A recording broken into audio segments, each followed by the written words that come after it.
I never thought I'd set foot in the Harrison building again.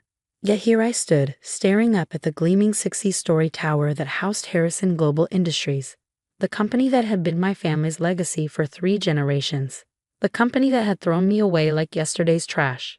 My name is Sophia Harrison, and 10 years ago, my own family kicked me out of the business I was born to inherit.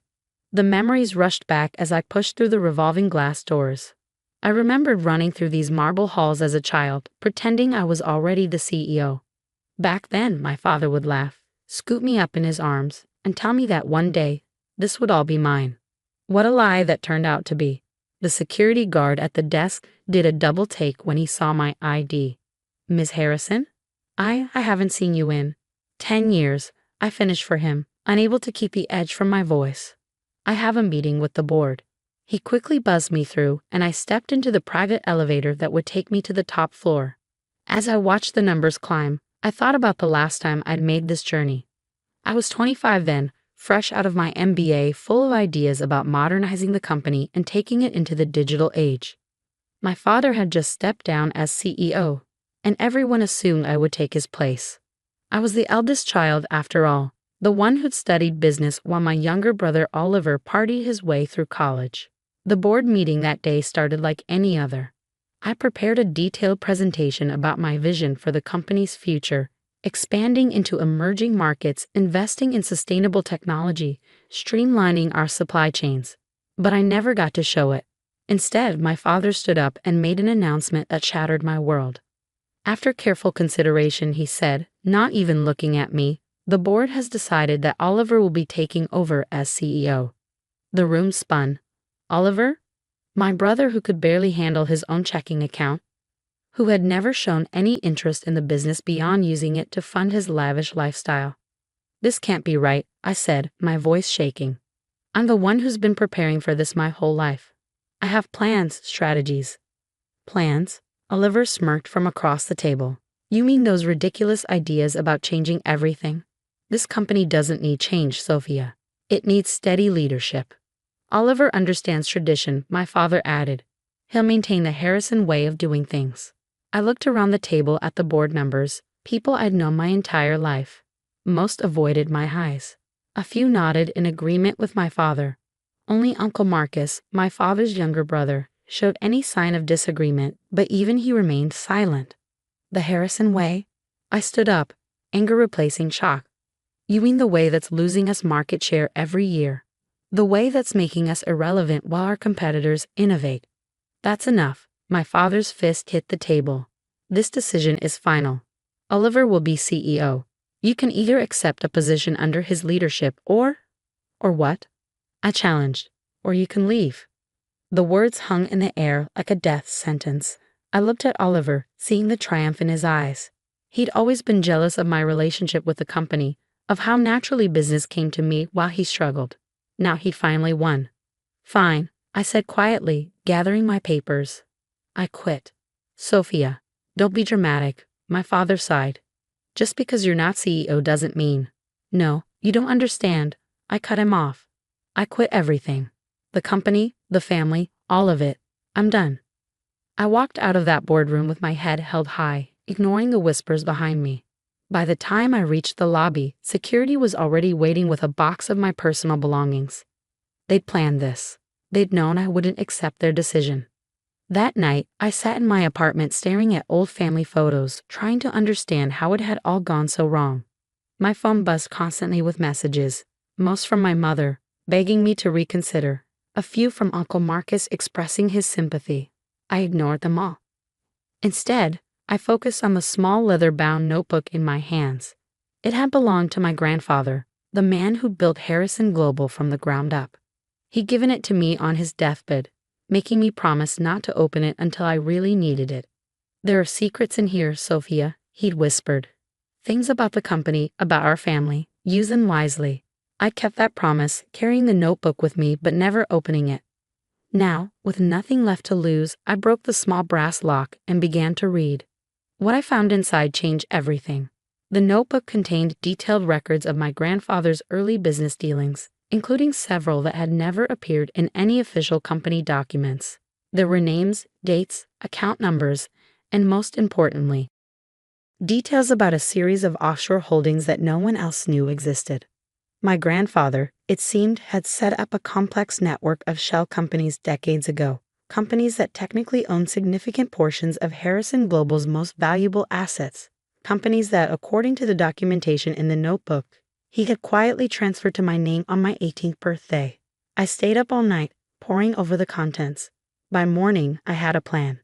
The next day, I withdrew every penny from my trust fund and booked a one-way ticket to Singapore. If my family wanted to push me out, fine. I would build something of my own, something so successful that they would regret ever doubting me.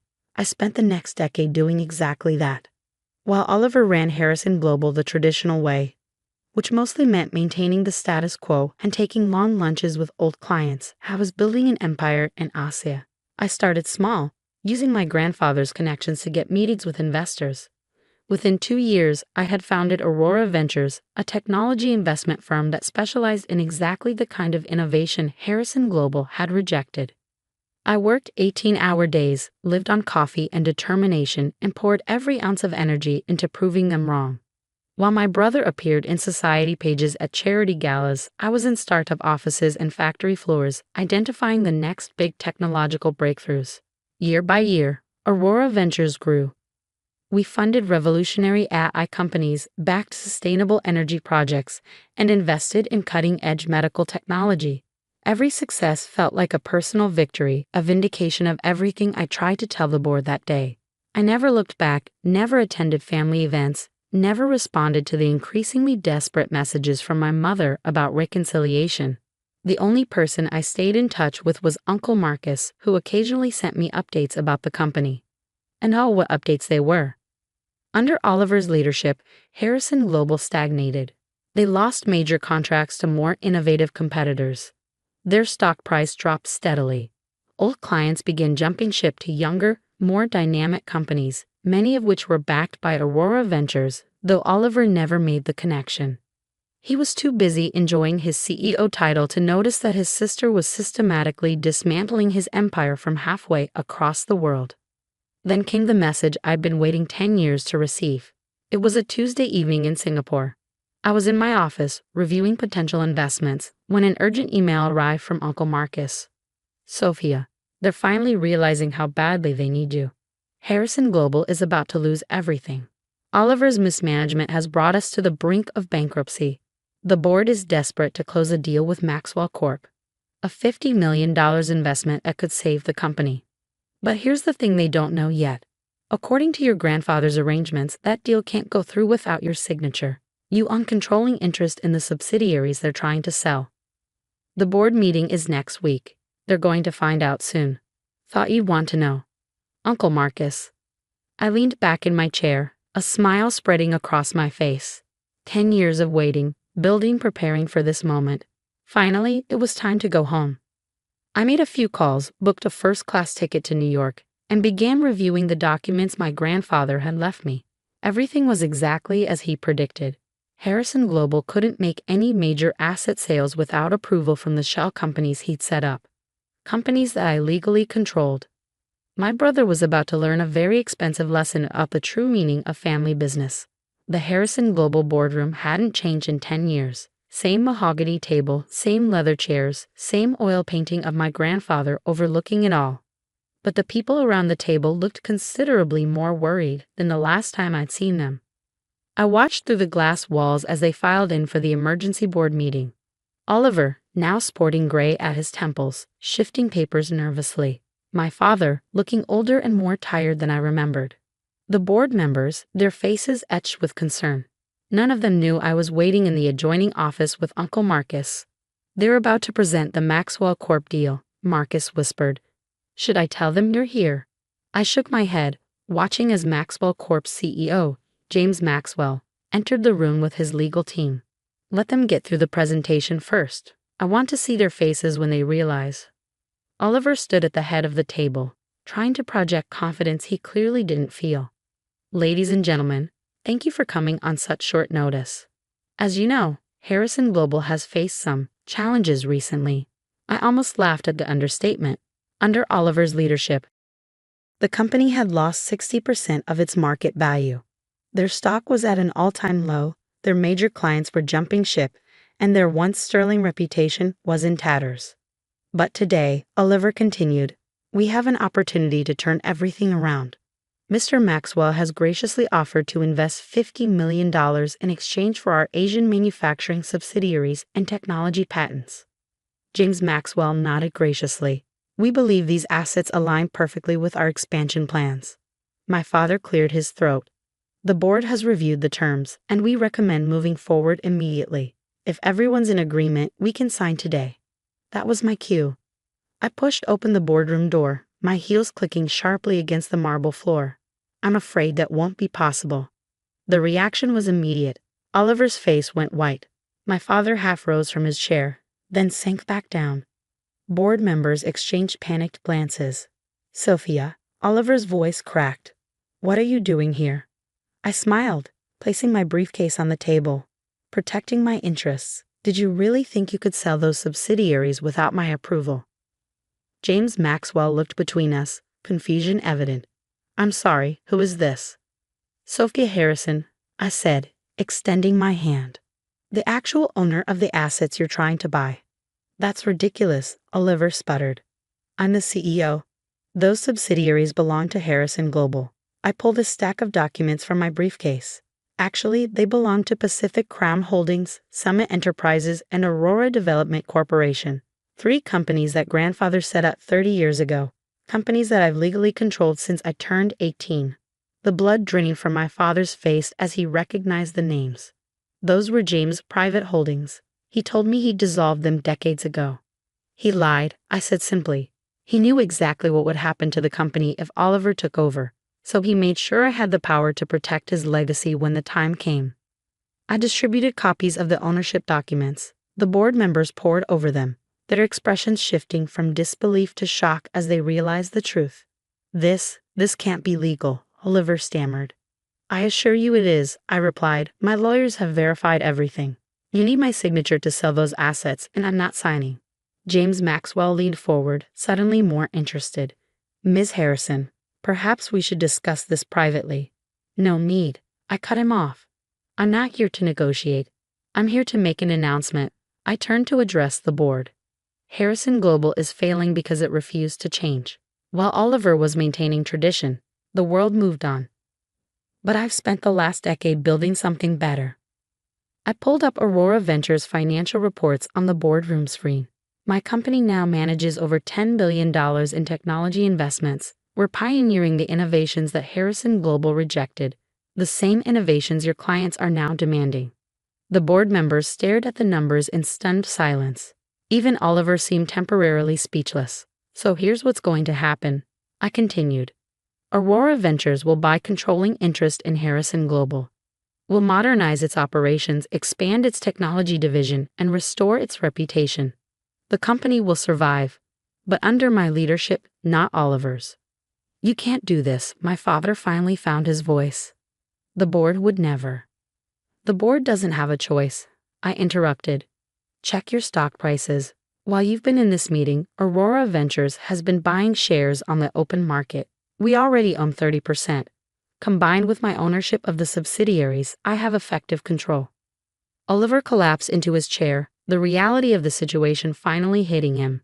You've been planning this all along. No, brother dear, you did this to yourself. I just waited for the right moment to step in and clean up your mess. I turned to James Maxwell. I apologize for wasting your time, Mr. Maxwell, but Harrison Global is no longer for sale. As Maxwell and his team gathered their things to leave, I surveyed the shocked faces around the table. These people had thrown me out, thinking they'd never need me again. Now their futures rested in my hands. The official announcement goes out tomorrow, I said. Oliver, you'll announce your resignation, citing personal reasons. Father, you'll retire from the board. The rest of you can either adapt to the new Harrison Global or tender your resignations. And if we refuse? Oliver challenged, but his voice lacked conviction. I smiled. Then I'll sell my subsidiaries to your competitors, piece by piece, until there's nothing left of this company but an empty building and some letterhead. Your choice. One by one, they nodded. Even my father, though it clearly pained him, gave a slight nod of acceptance. As they filed out of the boardroom, Uncle Marcus caught my eye and smiled. He'd been the only one who'd believed in me, who'd understood why I had to leave and build something of my own. I walked to the window, looking out over the city. The same view I'd dreamed about as a child, now finally mine, not because of birthright or tradition, but because I'd earned it. My phone buzzed with a text from my assistant in Singapore. Stock price already up 25% on takeover rumors. Investors excited about the merger. I smiled, remembering all those nights I'd worked while Oliver attended parties, all the deals I'd closed while he played golf with old clients. Every sacrifice, every lonely moment, every setback had led to this. The last person to leave the boardroom was my father.